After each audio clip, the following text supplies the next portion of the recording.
నమస్కారం జే న్యూస్ కి స్వాగతం. హెడ్లైన్ చూద్దాం. రామచంద్రపురం గ్రామంలో ఎరుకల కాలనీకి చెందిన మైనర్ బాలికపై అత్యాచార యత్నం. దొంగ ఓట్లు వేస్తే తాట తీస్తామంటున్న పోలీసులు. త్రుటిలో తప్పిన ప్రమాదం. ప్రజల ఆశీస్సులతో రాబోయేది కూటమేనని అనకాపల్లిలో కొనతాల రామకృష్ణ అన్నారు. ప్రజలు అధిక సంఖ్యలో ఓటింగ్లో పాల్గొన్నారని తెలిపారు. అనకాపల్లిలో జనసేన, టీడీపీ, బీజేపీ తరఫున పోటీ చేసిన తనకు మద్దతు తెలిపిన ప్రజలందరికీ కృతజ్ఞతలు తెలిపారు. లైన్లో ఉండే ఓటు వేసి వెళ్ళారు. అంటే అంత తీవ్రంగా ప్రభుత్వాన్ని దించాలనేటువంటి కృత నిశ్చయంతో వచ్చి ఓట్లు వేసినటువంటి ప్రజలందరికీ కూడా మీ ద్వారా నా హృదయపూర్వక అభినందనలు. గతంలో కంటే ఎక్కువ శాతం ఓటింగ్ జరిగింది. ఇంచుమించుగా ప్రతి నియోజకవర్గంలో ఇదే ఒరవడి కొనసాగింది. రాష్ట్ర వ్యాప్తంగా తప్పనిసరిగా ఈ కూటమి ప్రభుత్వం అధికారంలోకి వస్తుంది. మంచి మెజార్టీతో అధికారంలోకి రావడం జరుగుతుంది. ప్రజలు ఏవైతే ఆశిస్తున్నారో ఆశించిన విధంగా అభివృద్ధి, సంక్షేమం రెండు కళ్ళలా ఈ ప్రభుత్వం, కూటమి ప్రభుత్వం ముందుకు తీసుకెళ్లే విధంగా చంద్రబాబు నాయుడు గారు ముఖ్యమంత్రిగా, పవన్ కళ్యాణ్ గారు నేతృత్వంలో ఈ సంక్షేమ అభివృద్ధి కార్యక్రమాలు సమానంగా ఈ ఫలితాలు ప్రజలకు అందరికి కూడా అందే విధంగా, ముఖ్యంగా ప్రజలు ఏవైతే అభివృద్ధి దిశగా పరిశ్రమలు రావాలని, ఇరిగేషన్ ప్రాజెక్టులు పూర్తి కావాలని, విద్యార్థులకు, యువతకు ఉద్యోగ అవకాశాలు మెరుగుపడాలని ఏవైతే ఆశ పెట్టుకున్నారో అవన్నీ కూడా నెరవేర్చేటువంటి మంచి రోజులు త్వరలోనే ప్రజల ఆశీస్సులతో రాబోతున్నాయి. ప్రజల సహకారానికి, ముఖ్యంగా మీ అందరి సహకారానికి, మీడియా సహకారానికి మరొకసారి మా హృదయపూర్వక అభినందనలు. మీడియా అంటే ప్రింట్ మీడియా, ఎలక్ట్రానిక్ మీడియా, మీ అందరూ సహకరించిన మీ అందరికీ కూడా మరొకసారి నా హృదయపూర్వక ధన్యవాదాలు. కేంద్రంలో మోడీ గారి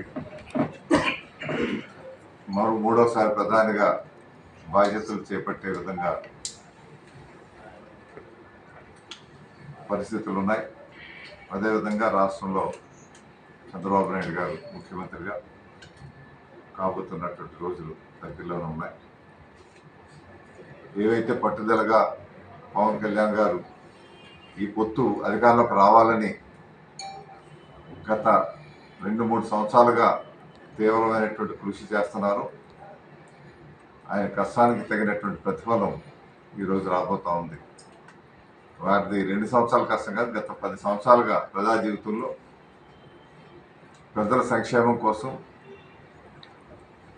నిత్యం ప్రజాస్వామ్యంలో ఉంటూ ప్రజాస్వామ్యాన్ని పరిరక్షించాలని ఏవైతే కంకణం పెట్టుకొని పోరాటం చేస్తున్నారో ఆ పోరాటానికి ఫలితం త్వరలోనే రాబోతుందని మేము ఎదురు చూస్తున్నాం.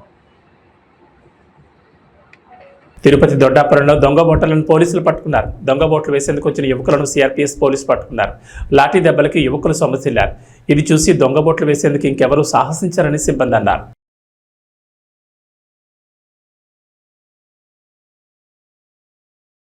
సొంతూరిపై మమకారం, ఓటు వెయ్యాలనే దృఢ సంకల్పం. పిల్లా చెల్లతో ఇంటిల్లి పాతి స్వస్థలాలకు ఇచ్చేశారు. త్రికరణ శుద్ధితో బాధ్యతలు నిర్వర్తించారు. బంధుమిత్రులతో 2-3 రోజులు సంతోషంగా గడిపారు. ఉద్యోగ విధులకు వెళ్లాలనే కొండంత ఆశతో ప్రైవేట్ ట్రావెల్స్ బస్సులో తిరుగు ప్రయాణమయ్యారు. అంతలోనే మృత్యు టిప్పర్ రూపంలో దూసుకొచ్చి బస్సు డ్రైవర్తో సహా 4 నిండి ప్రాణాలు పలికొంది. కళ్ళు తెరిచేలోపే అగ్నికీలలకు ఆహుతైన విషాద కాదిది. గాఢ నిద్రలో ఉన్న 10ల సంఖ్యలో ప్రయాణికులను తీవ్ర గాయాల పాలు చేసింది.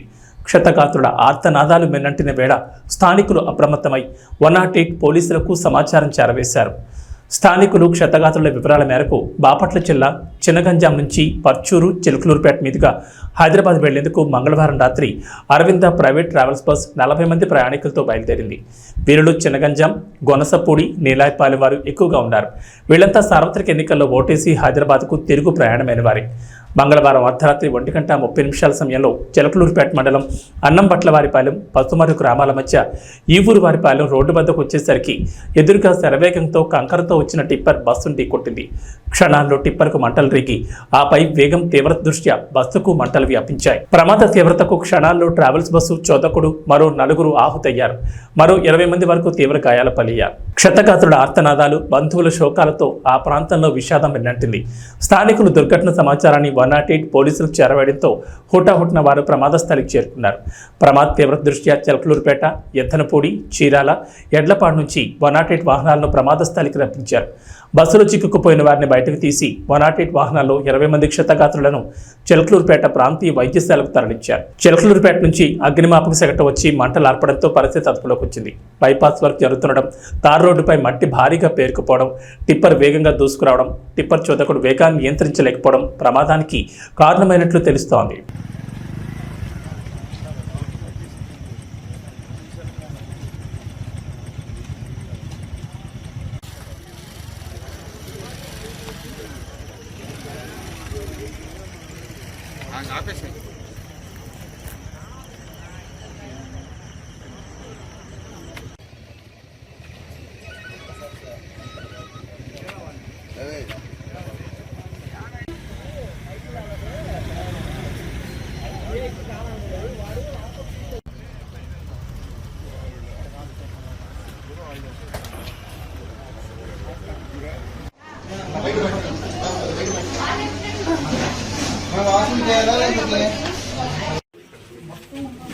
నా కొడుకులు ఓట్లు పిలిచి అమ్మ పువ్వు ఏ నా కొడుకు అయితే ఏమైంది?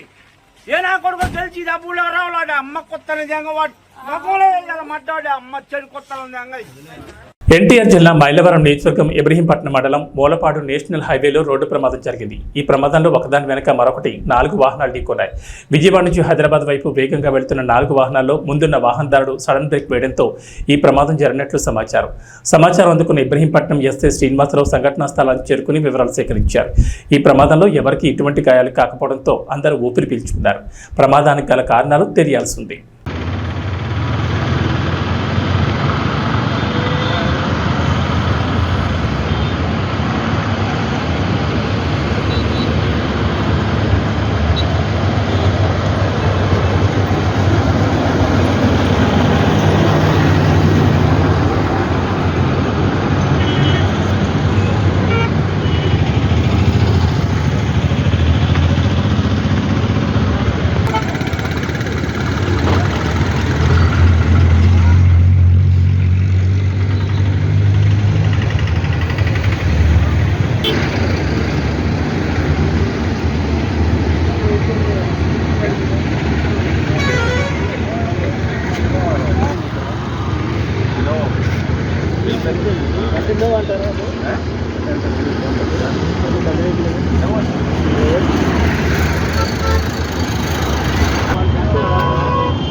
ఎన్నికల కోడ్ అమల్లో ఉండగానే మాజీ ముఖ్యమంత్రి రాజశేఖర రెడ్డి విగ్రహానికి ముసుగు తొలగించి అధికార పార్టీ నాయకులు సంబరాలు చేసుకుంటున్నారు. అధికార పార్టీ ఏం చేసినా చెల్లుతుందనే భావనలో ఇలా చేస్తున్నారని, రాజశేఖర రెడ్డి విగ్రహానికి ముసుగు తొలగించడం అధికార పార్టీ కోడ్ ఉల్లంఘించడమే అవుతుందని, మరి అధికారులు అధికార పార్టీపై ఖచ్చితంగా చర్యలు తీసుకోవాలని కోరుతున్నారు.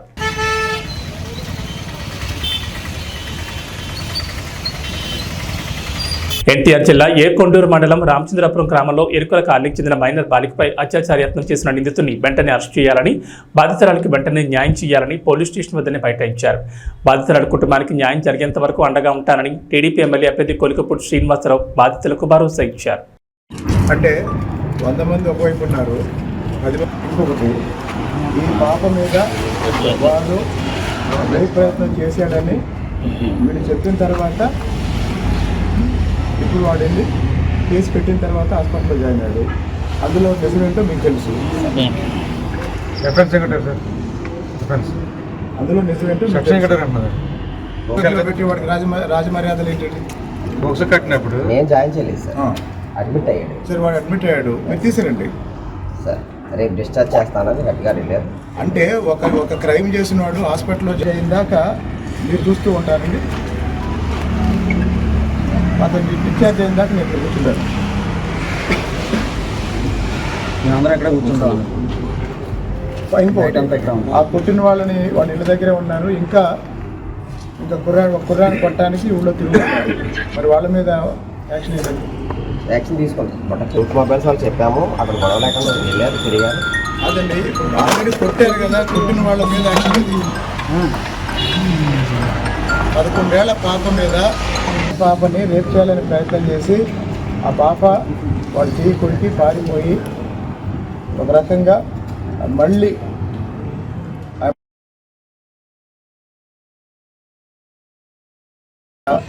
బాధితురాలి బంధువుల్ని తలను పగలగొట్టారు. వాళ్ళ మీద కూడా యాక్షన్ లేదు. అంటే వీళ్ళు ఎస్టీ వాళ్ళు, ఎరకల వాళ్ళు, ఎవరు దిక్కులు 10 మందే ఉన్నారు. అంటే జనబలాన్ని బట్టి జడ్జిమెంట్ ఇస్తారండి. అదే వెళ్ళిపోమన్నాను సార్. 10 గుంటల మీరు ఉండటానికి వెళ్ళాలి. ఒక్క ఫ్యామిలీ కూడా లేదండి, మొత్తం ఊర్లో ఉన్నారు. సార్ తీసుకొచ్చారండి, ఇప్పుడు వస్తున్నారు. మహబూబాబాద్ జిల్లా తొర్రూరు మండలం నాంచారి మడూరు గ్రామ శివార్లోని రెడ్డి గార్డెన్లో పీటా women's empowerment Telugu association founder Hanumanla Jhansi Reddy ఆధ్వర్యంలో మదర్స్ డే సెలబ్రేషన్స్ వేడుకలు ఘనంగా నిర్వహించారు. ఈ కార్యక్రమంలో పాలకుర్తి ఎమ్మెల్యే మామిడాల యశస్విరెడ్డి పాల్గొన్నారు. అనంతరం మాట్లాడుతూ తల్లి ఎప్పుడైనా పిల్లలను మంచిగా చూసుకుంటుందని, పిల్లలు కూడా తల్లిదండ్రులు మంచిగా చూసుకోవాలని అన్నారు. మా అత్తమ్మ నాకు తల్లితో సమానమని, ఇక్కడికి వచ్చి పోటీ చేసే క్రమంలో నాకు నాపై నమ్మకం ఉండేది కాదని, మా అత్తమ్మ ఒక తల్లిగా ధైర్యం కల్పించి నడిపించిందని గుర్తు చేశారు. పాలకుర్తి ప్రజలందరికీ మా కుటుంబం తరపున మదర్స్ డే శుభాకాంక్షలు తెలిపారు. బీటా ఫౌండర్ ఝాన్సీరెడ్డి మాట్లాడుతూ పిల్లలందరూ తల్లిదండ్రులను మంచిగా చూసుకుని అందరూ కలిసిమెలిసి ఉండాలని కోరారు. అనంతరం తల్లులకు శాలువాలతో సన్మానం చేసి ఫౌండర్ ఝాన్సీరెడ్డి, ఎమ్మెల్యే యశస్విరెడ్డి ఉల్లాసంగా డాన్సులు చేశారు.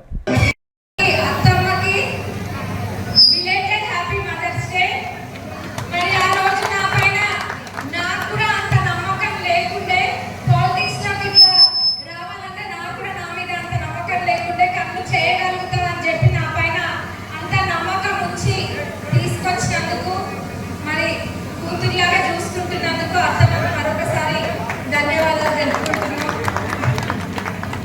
తల్లికి ఎప్పుడైనా ప్రత్యేకంగా కృతజ్ఞతలైన ఇట్లాంటివి చెప్పిన అవసరం లేదు. తల్లి ఎప్పుడైనా పిల్లలని చల్లగానే చూడాలనుకుంటుంది. మరి మీరందరూ కూడా మమ్మల్ని అదే విధంగా ఆరాధించి ఆ రోజు కంటతడి పెట్టుకుంటే మీ బిడ్డలు, మీ ఇంట్లో మనుషులు కంటతడి పెట్టుకున్నట్టుగా మీరు అందరూ కూడా బాధపడ్డారు. మరి మీ ప్రేమ అది మేము ఎన్ని జన్మలు ఎత్తినా కానీ అది మాకు అంత ప్రేమ దొరకదు. ఎన్ని కోట్లు పెట్టినా కానీ అట్లాంటి ప్రేమ దొరకదు. మరి పాలకుర్తి ప్రజలు అందరూ మా కుటుంబం. మరి మీరందరూ ఇదే విధంగా రాబోయే రోజులలో కూడా ఇదే విధంగా మీ ప్రేమ చూపించాలని కోరుకుంటున్నాం. మరి ఇదే విధంగా మన పాలకుర్తి నియోజక ఆడపడుచులందరినీ ఆ దేవుడు మనందరినీ కూడా ఇట్లా మంచిగా చూడాలి. మరి మన పిల్లలు కూడా మన తల్లులందరినీ కూడా మంచిగా చూడాలని కోరుకుంటూ సెలవు తీసుకున్న వేడు తరఫున కొద్దిగా వాయిస్ కట్టింది.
కాబట్టి వాళ్ళు రాలేకపోయారు. వాళ్ళకి జిల్లాలో వినాయక ఇక్కడ మదర్స్ డే సెలబ్రేషన్ చేసుకుంటున్నారు. సో వాళ్ళకి అక్కడ ఈవెంట్ ఉంది కాబట్టి వాళ్ళు చంద్రగిరి నియోజకవర్గ తెలుగుదేశం పార్టీ అభ్యర్థి పులివర్తి నానిపై దాడికి పోలీసుల వైఫల్యమే కారణమని మాజీ మంత్రి అమర్నాథ్ రెడ్డి అన్నారు. ఈ సందర్భంగా ఆయనను పరామర్శించారు. తిరుపతి శ్రీ పద్మావతి మహిళా వర్సిటీలో స్ట్రాంగ్ రూమ్ పరిశీలనకు మంగళవారం వెళ్లిన పులివర్తి నానిపై విచక్షణారహితంగా దాడి చేయడంతో ఆయన గాయపడి అపస్మారక స్థితికి చేరుకోవడం స్విమ్స్కి తరలించారు. అక్కడ చికిత్స పొందుతున్న ఆయనను మాజీ మంత్రి అమర్నాథ్ రెడ్డి, చిత్తూరు ఎంపీ అభ్యర్థి దగ్గుమల్ల ప్రసాదరావు, పోతలపట్టు ఎమ్మెల్యే అభ్యర్థి మురళి తదితరులు కలిసి పరామర్శించారు. అనంతరం మీడియా సమావేశంలో దాడిని ఆయన ఖండించారు.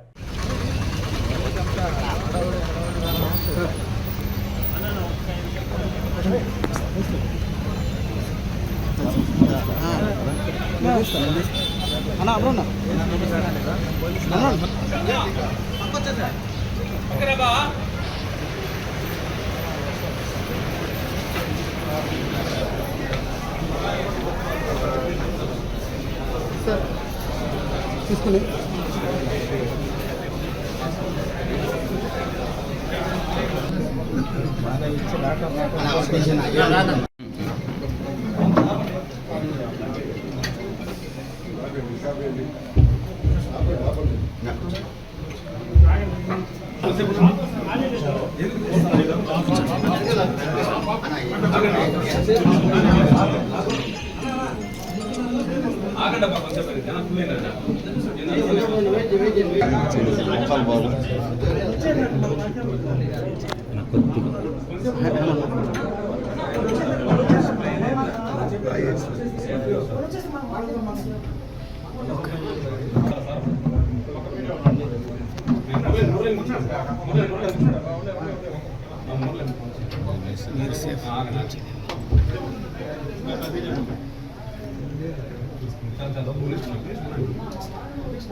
ఓకేనా ఓకేనా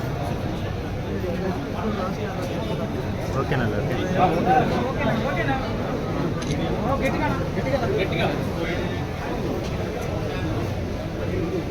చంద్రగిరి నియోజకవర్గ తెలుగుదేశం పార్టీ అభ్యర్థి నాని గారి పైన నిన్న జరిగినటువంటి దాడిని తీవ్రంగా కూడా ఖండిస్తున్నాం.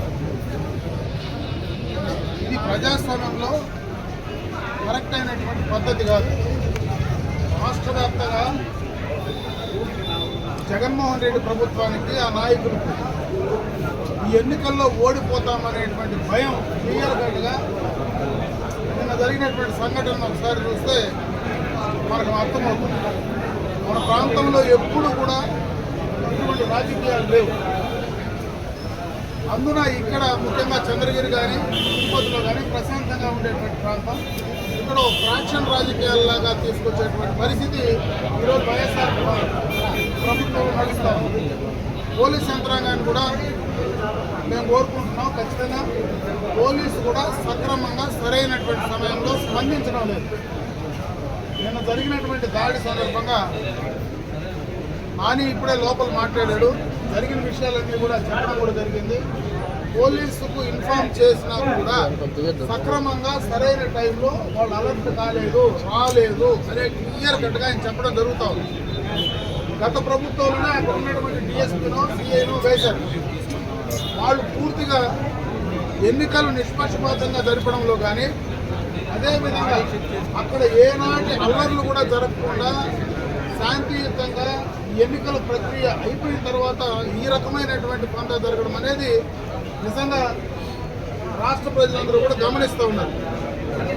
ఇక్కడే కాదు, నిన్న అన్ని నియోజకవర్గాల్లోనూ ఇదే రకమైనటువంటి పంట. పలమనేరు నియోజకవర్గంలో అయితే రాత్రి ఎన్నికలైన తర్వాత కొడితే ఇప్పుడు రోయ్ హాస్పిటల్లో ఇంటెన్సివ్ కేర్లో తీసుకొచ్చి పెట్టారు. అంటే ఒకటి కాదు, అన్ని నియోజకవర్గాల్లో పొంగనూరులో చూస్తే అక్కడ ఒక రకం, తిరుపతిలో చంద్రగిరిలో చూస్తే ఇక్కడ ఒక రకం, ప్రశాంతంగా ఉండే కుప్పం పలమనేరులో కూడా ఇటువంటి రాజకీయాలు తీసుకొస్తూ ఉంటే జగన్మోహన్ రెడ్డి విధానాలు ఆ యొక్క పార్టీకి సంబంధించినటువంటి నాయకులు ఏ రకమైనటువంటి ఆలోచన ధోరణి ఉందో మరి అర్థం చేసుకోవాల్సినటువంటి పరిస్థితి ఉంది. దీన్ని పూర్తిగా కూడా ఖండిస్తున్నాం. మేము మళ్ళీ కూడా పోలీసు ఎవరైతే తెలుగుదేశం పార్టీ నాయకులు ఉన్నారో వాళ్ళందరినీ తీసుకొచ్చి ముందస్తుగా బైండ్ ఓవర్ చేసి స్టేషన్లో కూర్చోబెడుతున్నారు. ఎందుకు కూర్చోబెడుతున్నారో అర్థం కావడం లేదు. అంటే ఒక భయానకమైనటువంటి వాతావరణాన్ని ఎన్నికలు అయిపోయిన తర్వాత కూడా సృష్టించేటువంటి ప్రయత్నం చేస్తూ ఉంటే ఎక్కడికి వెళ్తున్నారని అడుగుతూ ఉన్నారు. ఎవరి నాయకుల్ని మీరు ఇబ్బంది పెట్టద్దండి. మేము ఎవరం కూడా ఎప్పుడూ ఎన్నికల్లో హింసకు తావు లేకుండా చేసినటువంటి సందర్భం ఉంది. ఈరోజు మా నాయకులందరినీ తీసుకెళ్ళి మీరు స్టేషన్లో పెట్టి బెదిరించే కార్యక్రమం చేస్తే ఎంత మాత్రం సబబుని అడుగుతూ ఉన్నా. అదేవిధంగా ఈరోజు వైఎస్ఆర్ కాంగ్రెస్ పార్టీ నాయకులు మొత్తం కూడా దాడికి పాల్పడినటువంటి వాళ్ళు, దాన్ని వెనక ఉండేవాళ్ళు, వాళ్ళందరినీ కూడా ఇమ్మీడియట్గా అరెస్ట్ చేయండి. ఆ ఇద్దరు ముగ్గురిని తీసుకొచ్చి లోపల పెట్టడం కాదు, నిజంగా ఆ దాడికి వెనక ఎవరైతే మొత్తం చేశారో దాన్ని ఇమీడియట్గా కంట్రోల్ చేస్తే కానీ ఇవన్నీ కూడా బయటకు రావు. ఒక జడ్పీటీసీ సభ్యుడు భర్త కూడా డైరెక్ట్గా ఒక ప్రజాప్రతినిధి భర్త ఒక సర్పంచ్ ఆ రకంగా ఇదే దాడిలో పాల్పంచుకొని డైరెక్ట్గా నేరుగా వచ్చి సోడా పుట్టిన బీర్ సీసాలతో వేయడం, కమిట్లు తీసుకొచ్చి కొట్టడం, మారణాయుధాలు తీసుకొచ్చి ఒక అభ్యర్థిని చంపే ప్రయత్నం చేస్తే ఎంతకంటే దారుణం ఉంటుందో. అది కూడా స్ట్రాంగ్ ముందర మహిళా యూనివర్సిటీలో పట్టణ నడిగుడ్డులో ఇటువంటి సంఘటన చేస్తే మరి ఏం మెసేజ్ ప్రాంతానికి ఇస్తున్నప్పుడు అర్థం చేసుకోవాలా. దీనికి మొత్తం కూడా యంత్రాంగం ఇమీడియట్గా అప్రమత్తం కావాలా. ఇమీడియట్గా అటువంటి సంఘ వ్యతిరేక విద్రోహులను ఇమీడియట్గా అరెస్ట్ చేసి వాళ్ళని లోపల పెట్టాలి. అంతేగాని తెలుగుదేశం పార్టీకి సంబంధించినటువంటి వీళ్ళని తీసుకెళ్లి లోపల పెట్టే పరిస్థితి ఏందని ఈరోజు మేము ప్రశ్నిస్తున్నాం. ఖచ్చితంగా ఈ దాడిని ఖండిస్తున్నాం. మీరు ఎప్పటికైనా పోలీస్ యంత్రాంగం, అధికార యంత్రాంగం ఇమీడియట్గా దాన్ని కంట్రోల్ చేసేటువంటి ప్రయత్నం చేయకపోతే తప్పకుండా తెలుగుదేశం పార్టీ శ్రేణులు బయటకు వచ్చి రోడ్లపైకి వచ్చి నిరసన చెప్తారు. మరి దాన్ని ప్రతిఘటించేదానికి అందరూ కూడా సిద్ధంగా ఉన్నారు. ఎవరు భయపడేటువంటి పరిస్థితి లేదు. ఏదో చంపేస్తామనో లేదంటే ఏదో చంపే ప్రయత్నం చేస్తానో అంటే ఇంట్లో కూర్చునే పరిస్థితి అయితే లేదు. ఖచ్చితంగా దీనికి ఫలితం పర్యవసానం అనుభవించక తప్పదని చెప్పి ఈ సందర్భంగా తెలియజేస్తాం. ఎన్డీఏ కూటమి అభ్యర్థి వసంత కృష్ణ ప్రసాద్ ఎన్నికల అనంతరం ఇబ్రహీంపట్నం మండలంలోని దొనబాడ నుంచి మొదలై చెలుకూరు, దాములూరు, కోటుకలపూడి, కేతనకొండ, మూలపాడు, చూపూడి, తుమ్మలపాలెం, గుంటపల్లి, ఏలప్రోలు గ్రామాల్లో పర్యటించి నాయకులు, కార్యకర్తలతో సమీక్ష నిర్వహించారు. తన కోసం కష్టపడిన తెలుగుదేశం, జనసేన, బీజేపీ కుటుంబ సభ్యులందరికీ పేరు పేరున కృతజ్ఞతలు తెలిపారు.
దయచేసి అంతా కూర్చోవాలండి.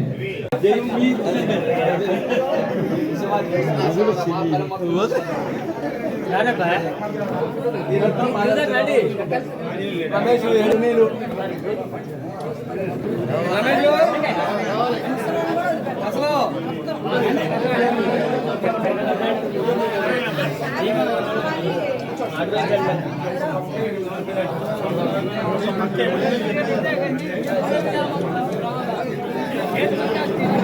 సభ్యులందరికీ నమస్కారం. నా కోసం, పార్టీ కోసం, చంద్రబాబు నాయుడు గారి కోసం మీరు పడ్డ శ్రమ, ఎండాకాలం అని చూడకుండా మీరు తీసుకున్న శ్రమ, నాకు మీరు అందరూ అందించిన సహకారం, మీకు ధన్యవాదాలు చెప్పి వెళ్ళాలని చెప్పి రావడం జరిగింది. మీ ఊరికి తగ్గట్టు, పార్టీకి మీకున్న మద్దతుకు తగ్గట్టుగా అన్ని చోట్ల ఏదో 10 మంది 20 మంది అట్లా కలిసి వస్తూ ఉంటే మళ్ళీ ఇది మీ ఊర్లో ఏదో ఈ కౌంటింగ్ తర్వాత జరిగే కార్యక్రమం మీరు ముందే పెట్టేసినట్టుగా జరుగుతుంది. ఏమైనా నా కోసం, నా గెలుపు కోసం, పార్టీ గెలుపు కోసం, పార్టీని ప్రధాన వేసుకొని మోసిన మీ అందరికీ, పెద్దలకి, చిన్నలకి అందరికీ నా హృదయపూర్వక ధన్యవాదాలు, నమస్కారాలు. తప్పకుండా రేపు 4వ తారీఖు ఈ రాష్ట్రంలో మనకు మంచి జరుగుద్దని, మన పార్టీకి మంచి జరుగుద్దని పూర్తి ఆశాభావంతో ఉన్నాను. మనంన్నిటికంటే మొట్టమొదటి ముఖ్యం మనకి చంద్రబాబు నాయుడు గారు ముఖ్యమంత్రి కావడం. అదే ఈ రాష్ట్రానికి అత్యవసరం. అదే ఈ రాష్ట్రానికి తప్పకుండా భగవంతుడు ఆశీస్సులతో అమావాస్య పౌర్ణములు ఎప్పుడు శాశ్వతం కాదు. అమావాస్య గడియలు వెళ్ళిపోయింది, పౌర్ణమి గడియలు ఈ రాష్ట్రానికి మొదలైనవి అని ఆశాభావంతో మన నియోజకవర్గంలో కూడా మీ అందరి కృషి, కష్టం, భగవంతుడి దీవెనలతో మనం ఖచ్చితంగా గెలవబోతా ఉన్నాం. కాకపోతే ఈ మెజార్టీలు ఇవన్నీ నేను గడిచిన ఎన్నికల్లో కూడా ఎక్కడ నోరింపు మాట్లాడేవాడిని కాదు. ఎందుకంటే దానికి బేసిక్గా ఫండమెంటల్గా నేను ఎగరేస్తూ ఇది మెజార్టీల గురించి మాట్లాడటం, కేవలం గెలుపు అవ్వటం. ఎందుకంటే మన మెజార్టీల గురించి మాట్లాడాలంటే ప్రజలను కించపరిచినట్టు కొంతమంది భావిస్తారు. అందుకని చెప్పి నేను గౌరవప్రదంగా ఇప్పుడు ఇంతవరకు నా జన్మలో ఒక్కరోజు కూడా మెజార్టీల గురించి మాట్లాడాల.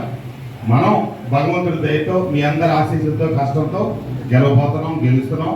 చంద్రబాబు నాయుడు గారిని ముఖ్యమంత్రిని చేసుకోవడానికి ఈ నియోజకవర్గం కూడా జైగొట్టబోతా ఉందని చెప్పి ఆశిస్తూ, ఆకాంక్షిస్తూ మీ అందరికీ నా మరీ కృతజ్ఞతలు, ధన్యవాదాలు. నమస్తే. ఇవి బులెటిన్ విశేషాలు. నమస్కారం.